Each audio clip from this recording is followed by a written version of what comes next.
All right, man. Peace, peace, peace, peace. I just want to get into a little, going to complaining again, going to a little video again on complaining and how basically myself when we need to, you know, um, I need to stop and be better at that, and realize that, uh, you know, being thankful and grateful, and and try to stop, complaining too much, man. Because even in my head, I complain a lot. So I'm guilty of that day by day. I'm trying to just realize and um, uh, realize that, and not if even offend our forefathers, our ancestors, because they went through way worse than than their captivities. Their captivity was what they went through. All of our forefathers, what our ancestors, what they went through. So, I was reading James 5 the other day, so I want to get that and get a little couple counts. So James 5, chapter 10. Take, my brethren, the prophets who have spoken in the name of the Lord, or in the name of Yahweh, for an example of suffering and of patience. So see, man, gotta take this is basically saying the same thing like David did, like said in Psalm 73. If I even complain, I'll offend our ancestors, our forefathers. When I complain what they went through, because they crucified Christ. They look at all the things that he went through. Look at all the things that our other prophets, our other forefathers, look at what they went through, man. So like Nehemiah, Isaiah, Moses, Ezra, they all they Joseph, all what they went through. So and I'll read it again. It says, take, my brethren, the prophets who have spoken in the name of the Lord, for an example of affliction and of patience. So man, they said that they said that we follow their example. What Daniel, just again, everything, his name's some prophet. They set the example, like what they went through in their captivity. So so take I'll read again. Take, my brethren, the prophets who have spoken in the name of the Lord, for an example of affliction and of patience. So take, it says take, for an example, they suffered affliction, everything they went through, and the patience, because they know that they were really patient, man. Whatever in different captivity they went through, man, everything they had to go through, man. So you gotta be mindful of that. So let's go to Isaiah chapter 3. This is like one example. It's crazy, man. Our forefathers, man, our ancestors, man, they was wired, man, really wired differently, man. So it says Isaiah chapter, is this where I want?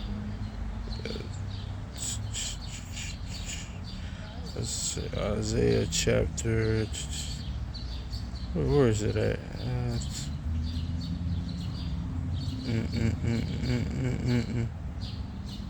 Where is that account? I think.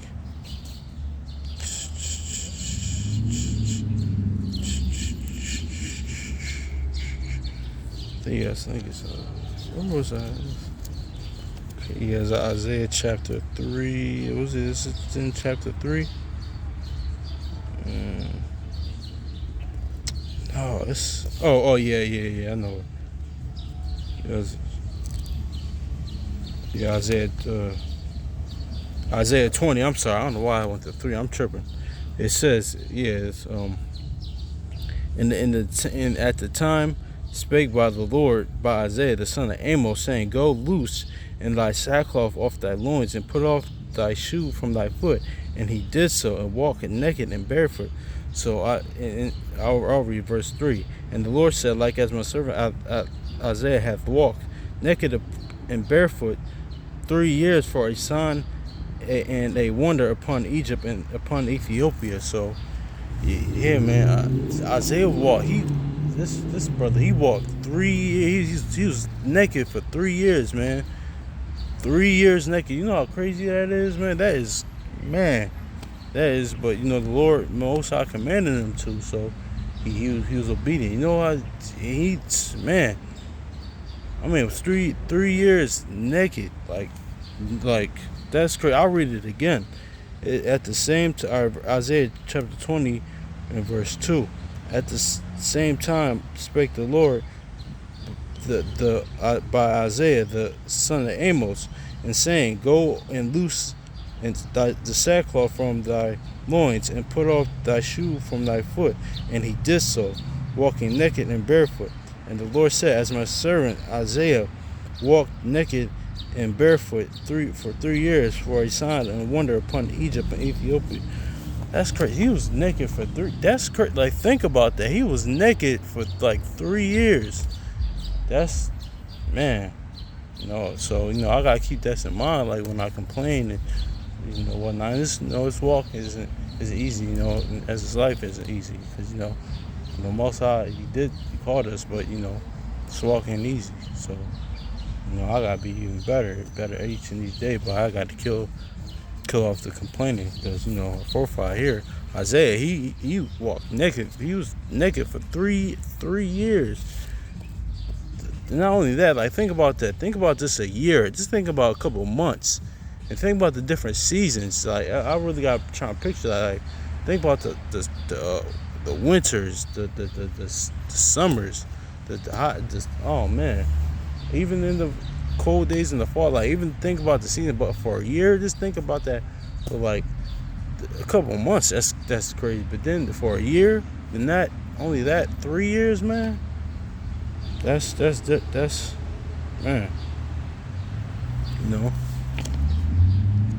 But yeah, man, that's just crazy. Let's go. Let's go to Ezekiel chapter 24. All right, this is okay. It's where I was on. Ezekiel.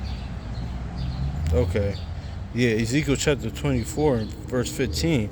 As the word of the Lord came to me, and saying, Son of man, behold, I will take thee away the desire of thine eyes with a stroke. Yet neither thou shalt mourn nor weep, neither shall thy tears run down. So basically, Mosiah told him he's going to take away Ezekiel's wife, I believe. So when he tells him not to mourn, don't weep, don't just act like nothing happened, man. That's oof, like that's man. These that's why I gotta keep in mind when we complain. Like, when I complain, like, man, this is what Ezekiel, this is Isaiah went through. This is what Daniel, Jacob all went through. Like, so I'm reading it again. It says, Son of man, behold, I take away the desire of thine eyes with a stroke. Neither shalt thou mourn nor weep, neither shall thy tears run down. Forbear to cry, make no mourning for the dead. Bind the tire of thine head upon thee, and put on thy shoes upon thy feet, and cover not thy lips, and eat not the bread of men. So let's see here. And so I spake unto the people, is verse 18, to the people in the morning, and at even my wife died, and I did in the morning as I was commanded. So Ezekiel, he just did what the Most High commanded to do. He got up, he handled his business, and he did what the Lord commanded him to do. So he was obedient. And verse 19, and the people said unto me, Wilt thou not tell us what these things are to us, that thou doest so? Then I answered and saying, the Lord, the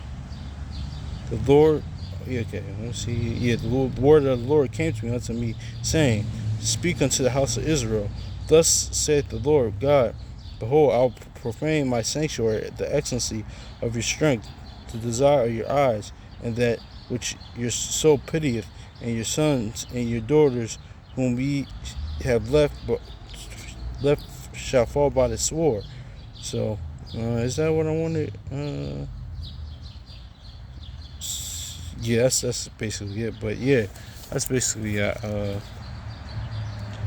that's basically all that I want to know that. But yeah, man, Ezekiel, Most High killed his wife. He said, and don't mourn, just act like nothing happened. Go ahead, continue to teach this word. Go ahead and continue to do my works, do what I command you. And he did it. And like somebody saying, oh yeah, imagine somebody saying, oh yeah, your wife died. And he just said, oh yeah, like he like talking about girding up your loins. That's girding up your loins, man. It's the highest degree, man.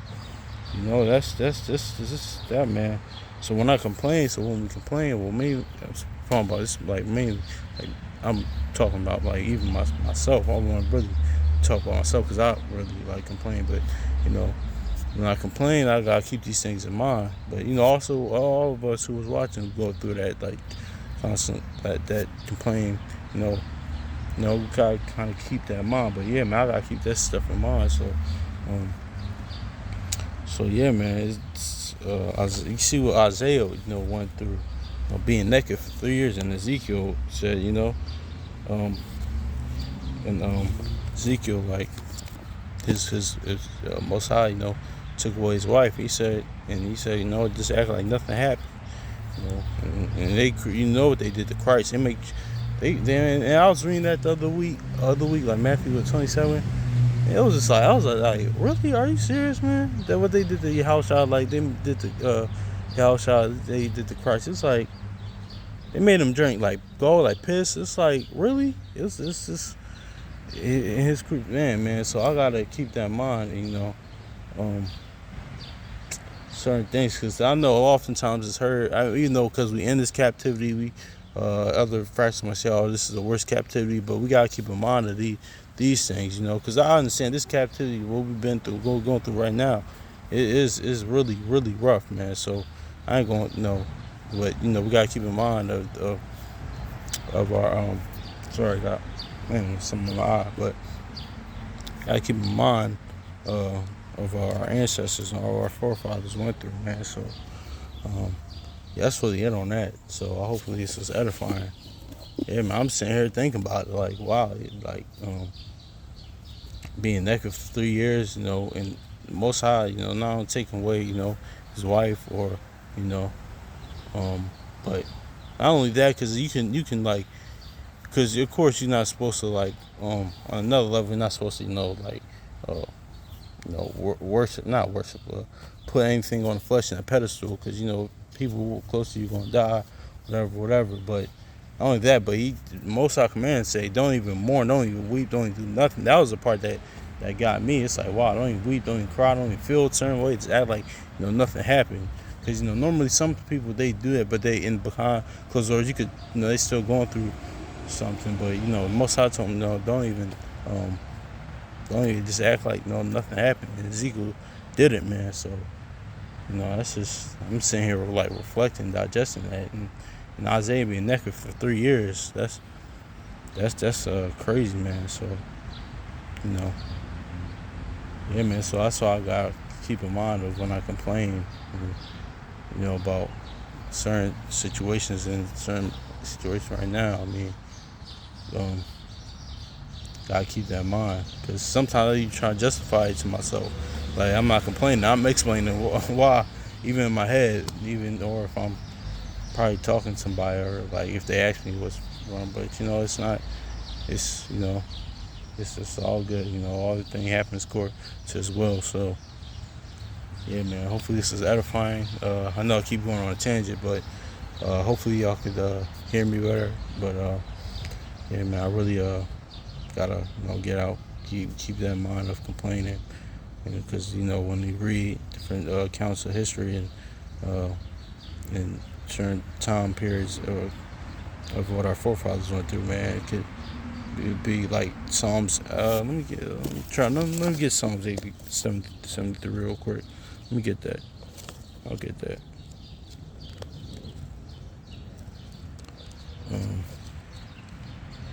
Yeah. Where is it? Okay, Psalm 73.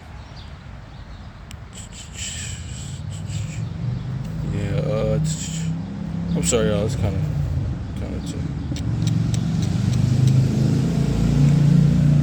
Psalms chapter 73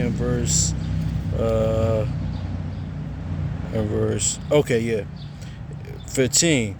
If I say I will speak thus, behold, I should offend against well,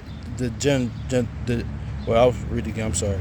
If I say I will speak thus, behold, I should offend against the generation of thy children. So yeah, man, the complain. I'm complaining complain a lot.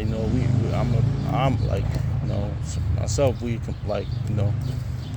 offending our previous generation, our ancestors, our forefathers. What they went through, man. And don't get it twisted, man. It's tough, and you could. It will take you there sometimes, but this is always gotta keep real back in to keep certain things in mind. So because this they had to go through it, so now we had to go through in our captivity now.